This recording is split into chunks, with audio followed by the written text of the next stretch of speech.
BITV channel पर आपका स्वागत है। BITV यूट्यूब चैनल पर सब्सक्राइब करिए, बेल आइकन दबाएं।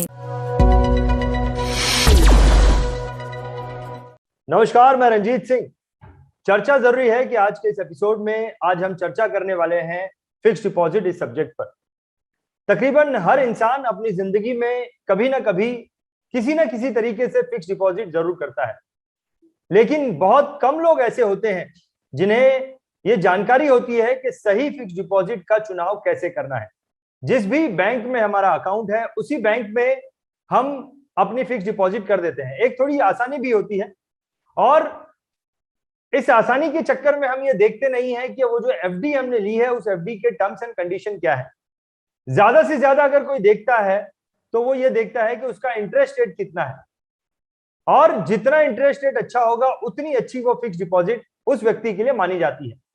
लेकिन सिर्फ इतनी इंफॉर्मेशन फिक्स डिपॉजिट के लिए काफी नहीं है। आज के इस प्रोग्राम में हम चर्चा करने वाले हैं कि किसी भी फिक्स डिपॉजिट को लेने से पहले उसके टर्म्स एंड कंडीशन क्या होने चाहिए, और कैसे कम से कम शर्तों में हम किसी भी फिक्स डिपॉजिट का ज्यादा से ज्यादा रिटर्न ले सकते हैं। इसके बारे में हम चर्चा करेंगे, और ये चर्चा करने के लिए आज हमारे साथ में मुंबई के एक बहुत ही जाने माने प्रख्यात फाइनेंशियल डिस्ट्रीब्यूटर हमारे साथ में जुड़े हैं, जिनके साथ हम फिक्स डिपॉजिट पर चर्चा करने वाले हैं। इनका नाम, जैसे कि मैंने बताया, मिस्टर शैलेश जोशी है। शैलेश जी, मैं आपका फिक्स डिपॉजिट पर चर्चा जरूरी है कि आज के इस प्रोग्राम में बहुत बहुत स्वागत करता हूं। शैलेश जी। हाँ, नमस्कार। नमस्कार शैलेश जी, नमस्कार। तो शैलेश जी, फिक्स डिपॉजिट बहुत ही इंपॉर्टेंट सब्जेक्ट है, क्योंकि ज्यादातर लोग तकरीबन हर इंसान फिक्स डिपॉजिट में इन्वेस्टमेंट करता है, लेकिन इसकी जानकारी कहीं ना कहीं लोग इसकी जानकारी में जाना भी नहीं चाहते हैं। और बहुत ही इजी सब्जेक्ट है, बहुत ही इजी प्रोडक्ट है, इसलिए लोग इसमें इन्वेस्ट कर देते हैं, लेकिन जानकारी होना बहुत जरूरी है। सबसे पहले तो शैलेश जी, मैं आपसे जानना चाहूंगा कि क्यों किसी भी व्यक्ति को फिक्स डिपॉजिट में इन्वेस्टमेंट करना चाहिए, यहीं से शुरू करते हैं। Right sir. तो फिक्स डिपॉजिट क्यों करना चाहिए? तो पहले तो फिक्स डिपॉजिट एक ऐसा फाइनेंशियल इंस्ट्रूमेंट है कि जो इन्वेस्टर के फंड को फिक्स रेट से इंटरेस्ट के साथ ग्रो करता है, और फिक्स डिपॉजिट एकदम इजी तरीके से बैंक से हो जाता है, और इन्वेस्टर के लॉन्ग टर्म और शॉर्ट टर्म गोल अचीव करने में मदद करता है।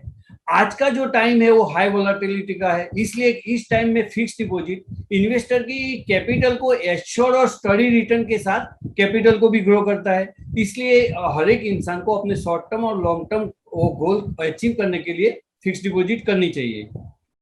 परफेक्ट। तो शैलेश जी, कौन कौन से तरह की फिक्स डिपॉजिट होती है? क्या सिर्फ बैंक में ही फिक्स डिपॉजिट कर सकते हैं, या और भी कोई जगह है जहां पर फिक्स डिपॉजिट कर सकते हैं? हाँ, और भी जगह है। जैसे फिक्स डिपॉजिट आप बैंक में कर सकते हैं, कोऑपरेटिव बैंक रहती है, एनबीएफसी जैसे नॉन बैंकिंग फाइनेंस कंपनी होती है, हाउसिंग फाइनेंस कंपनी होती है, कॉर्पोरेट्स होते हैं, वो सब चीज में फिक्स डिपॉजिट लोग करते हैं।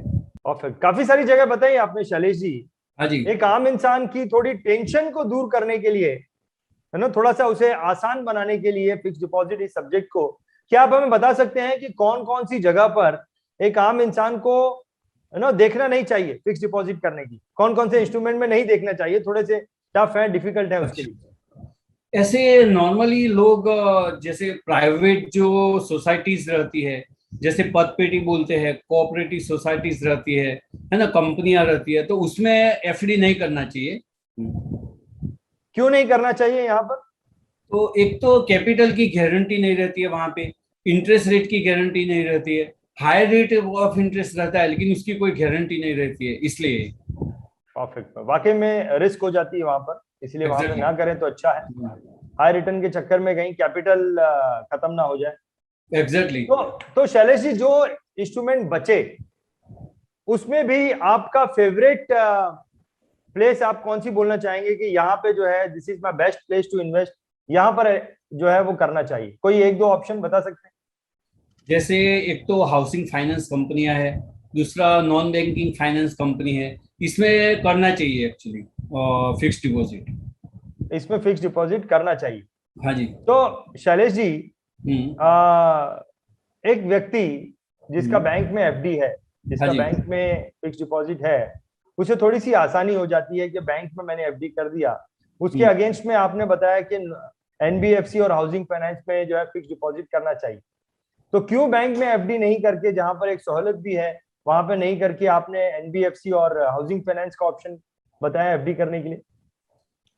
जैसे मैं बताता हूँ कि रेट ऑफ रिटर्न्स के हिसाब से देखो, सेफ्टी तो दोनों जगह पे है, बैंक में भी है और एनबीएफसी हाउसिंग फाइनेंस में भी है। तो अगर सेम सेफ्टी में मुझे हायर रिटर्न्स मिल रहा है समझो वहां पे, तो मुझे वहां पे ही करना चाहिए। इसलिए बैंक को करके छोड़ के वहां पे एनबीएफसी हाउसिंग फाइनेंस में करना चाहिए। अच्छा, सेफ्टी सेम है और हाँ, रिटर्न वहां पे ज्यादा है, इसके लिए वहां पे राइट, करना राइट। चाहिए। कैसे पता चलेगा शैलेश जी? हाँ अभी जी। एनबीएफसी भी बहुत सारी एनबीएफसी कंपनी है, हाँ। हाउसिंग फाइनेंस भी बहुत सारी हाउसिंग फाइनेंस कंपनी है। यस। तो कैसे पता चलेगा कि कौन सी एनबीएफसी में सेफ्टी ज्यादा है या हाउसिंग फाइनेंस में सेफ्टी ज्यादा है? इसका पता कैसे चलेगा? तो वो तीन चीज अपने को ध्यान रखना है। फिक्स डिपॉजिट करने से पहले अपने को तीन चीजें ध्यान रखनी है। जैसे क्रेडिट रेटिंग, तो उनका क्रेडिट रेटिंग है, एक ब्रांड है, कौन सी ब्रांड है, और विड्रॉल की क्या कंडीशंस है। ये तीन चीजें ध्यान रख के आप वो सिलेक्ट कर सकते हैं। कौन कौन सा चीज बताया शैलेश जी आपने? एक एक तो चीज मैंने बताई, क्रेडिट रेटिंग बताया। एक क्रेडिट रेटिंग। क्रेडिट रेटिंग के बारे में थोड़ा बताएंगे, कौन सा क्रेडिट रेटिंग देखना चाहिए? जैसे ट्रिपल ए क्रेडिट रेटिंग होनी चाहिए, तो उसमें कोई दिक्कत नहीं होती है ट्रिपल क्रेडिट रेटिंग में। फिर ओके, जैसे ब्रांड है। ट्रिपल ए रेटेड का ही एनबीएफसी चूज करना चाहिए? हाँ जी। ओके, और क्या देखना चाहिए? और ब्रांड देखनी चाहिए कि जैसे समझो कि कोई भी एनबीएफसी है, तो उसकी पीछे कौन सी स्टेबल कंपनी है, कौन सी रेप्यूटेड कंपनी है। तो उसी कंपनी, जो रेप्यूटेड और स्टेबल कंपनी है, उसी कंपनी को अपने को लेना है, एनबीएफसी हाउसिंग फाइनेंस को। ओके ओके, तो जो बड़ा नाम है, जो बड़ी हाँ, कंपनी है, उसी को चूज करना चाहिए आपके हिसाब से। Right, right. और तीसरा चीज आपने एक तीसरा ऑप्शन मैंने बताया? एक विड्रॉल कंडीशंस बताया। क्योंकि बहुत टाइम क्या हो जाता है, हम इन्वेस्ट तो कर लेते हैं, लेकिन उसमें बहुत सारी विड्रॉल कंडीशंस हो गई।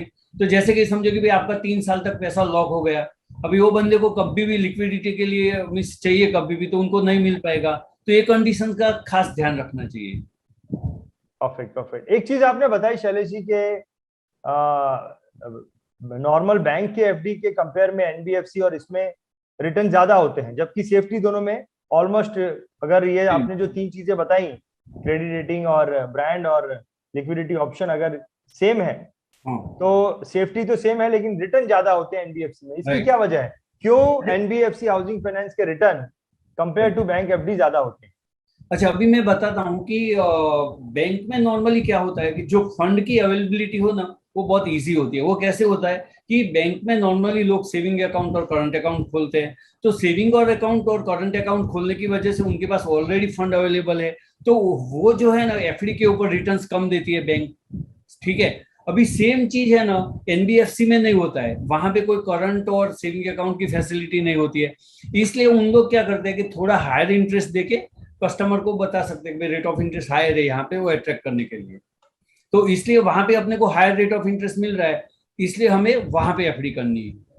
सो यू मीन टू से कि बैंक के पास में करंट अकाउंट और सेविंग अकाउंट से ऑलरेडी पैसा आ रहा है, तो उन्हें गरज नहीं है और पैसे की? That's what you want to say? Yes, yes, yes. Already उनके पास फंड्स अवेलेबल है, लेकिन एनबीएफसी के पास में आपने बताया करंट अकाउंट सेविंग अकाउंट का ऑप्शन नहीं है, तो उनके पास हाँ, वो पैसा नहीं आ रहा है, एग्रेसिवली।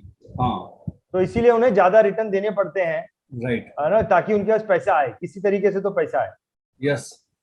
शैलेश जी, आपको क्या लगता है कि जब भी कोई व्यक्ति एफडी के लिए जाए, हाँ, तो उसे किस चीज पर ध्यान देना चाहिए? सेफ्टी पर ध्यान देना चाहिए या रिटर्न पर ध्यान देना चाहिए? हाँ, मैं बताता हूँ कि भाई सेफ्टी के ऊपर ध्यान रखें। ठीक है। तो अभी सेफ्टी के लिए ध्यान रखने के लिए मैंने कंडीशंस बताई।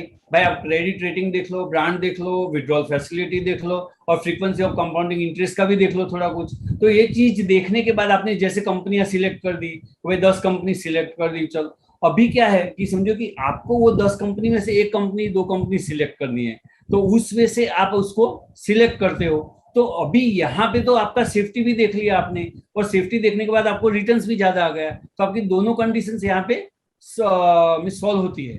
तो इसलिए आपको पहले सेफ्टी देखकर फिर आपको करना है। Perfect perfect.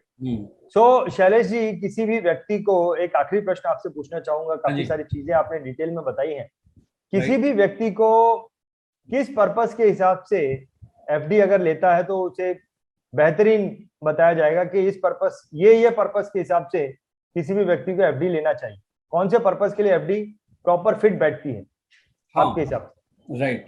पहले तो समझो कि हर इंसान है ना कोई चीज के लिए डरता है, कैसे कि भाई बच्चों को सेटल करना है, भाई थोड़ा पेंशन्स के लिए चाहिए, फिर कोई भी कंडीशंस आ गया, बीमार हो गए तो पैसा लग जाएगा, तो सबको है ना लिक्विडिटी बहुत चाहिए, ठीक है ना। तो अगर मैं कुछ अभी से प्लान करूंगा लिक्विडिटी का या तो बैंक एफडी का, तो ही वो चीज हासिल होएगी। तो वो जो उस चीज के लिए है ना हर एक इंसान को फिक्स डिपॉजिट करना ही है। फिक्स डिपॉजिट करने से क्या होता है कि भाई मेरा फंड मेरे पास है, मैं कभी भी इसको विड्रॉ कर सकता हूँ, तो उसके लिए उसको वो चीज की गारंटी हो जाती है, तो वो सेफ रहता है लाइफ में। परफेक्ट। यू मीन टू से इमरजेंसी पर्पस के लिए एफडी को करना चाहिए?